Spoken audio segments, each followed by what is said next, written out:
and welcome to a Smurf P video, and we're looking at another Marvel Legends X-Men figure, which is Sabretooth. And we have him, there he is in obviously his cage. I'm not sure you can see through that reflection. There is the X on the side, promo picture there, even more promo picture there, which I think is very iconic to his first appearance, where he fights Iron Fist in the snow. So with keen senses, a mutant healing factor, and zero moral restraint, Sabretooth is a dark reflection of his arch nemesis, the mutant hero Wolverine. Sorry, that just threw me off. I thought it said here. So here are the figures all in the wave to build Bonebreaker. That's what we're excited for. And on this side, just another picture. So there we go. Let's get him out of his plastic. He's still got a bit of plastic cage. So Sabretooth's first appearance was in Iron Fist issue 14, which was August the 10th, 1977. So I've read that, and if I mean, I'm not going to remember all the details, but I remember them fighting in some form of snow, etc. And I think it was a pretty decent battle.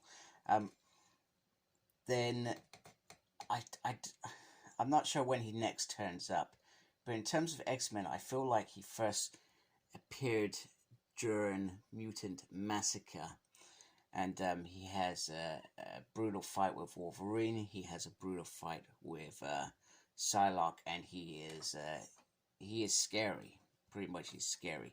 Now, when Sabretooth first comes, he's not the big buff Sabretooth of the 90s, etc. He's a little bit skinnier, more like a sleek animal that can move fast and kill his prey, etc. So that was how Sabretooth first arrived, and he did don this sort of costume for a period of time. I mean, when I used to read X-Men as a wee boy, I used to think to myself that the costume was actually part of him, but it looks like if he can change his costume, it's obviously something he can wear. So he chooses to wear these things.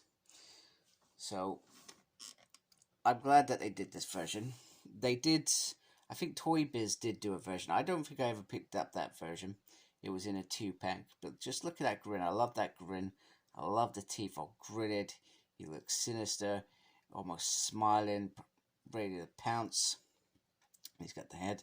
He does have a similar fur to the one in the 90s, and I will show them off as well, that and the Age of Apocalypse, because I had Series 6 Sabretooth for a very long time, which was off same mold as Venom, and don't get me wrong, it did the job for a very long time. However, I do like the new version, etc. So you got a nice blend of colors. You got the brown, you've got the wool, then you've got the sort of orange. Now his toes do poke out, and you got claws there, and on the hands, which are just perfect and make a lot of sense.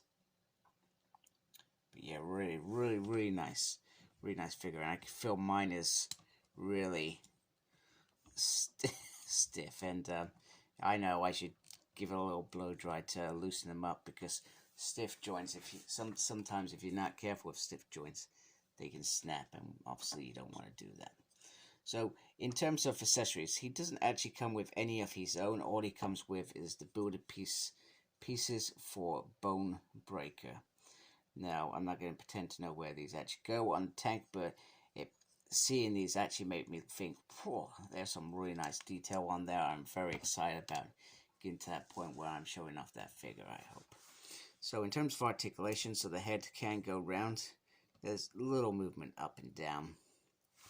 You know what, let me just put the light on a little bit. Let's bring that around. I've had the light on, I've not been actually shining it in this direction. Not really a butterfly in there like some of the figures we've seen, but this does move around on this piece here, and which is normal, and you can rotate this 360 because this can slightly move. He's got a swivel on the upper arm, and he's got a double on there. However, because this muscle's a little bit big, I'm not sure you're going to be able to get the full use of that. Hand does go round. There is the piece where you can flick it up as well, if you like. He can wave at you, which is just weird. That is weird. He's got a crunch there, and then there is movement on the lower abdominal. I can't even say the word. Anyway, that area down there, which has his abs. He can't really do the splits, which I think is disappointing. I feel like they could have tried to achieve that, because you not to get him in the splits, but because you can get him into lots of positions. He's got a swivel on the thigh. Then he's got the double knee, lefty and a rightsy, upsy, and a downsy. There we go. There we go. So once again, Hasbro got some nice articulation there in terms of this figure. So in fact, let me just stand him up straight, because what we're going to do now is we are going to bring in the other Sabretooths. So first of all, we're going to bring in Age of Apocalypse Sabretooth, which as you can instinctively see, looks massive compared to skinny runt Sabretooth. But he was different. I'm not sure how he got taller, etc. It doesn't really make sense.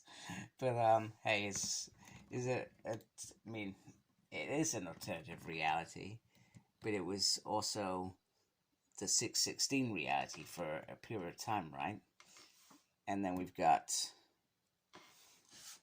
Sabretooth from the 90s, and that was probably his costume that he wore for a very long time. I think he's still wearing it, to be fair.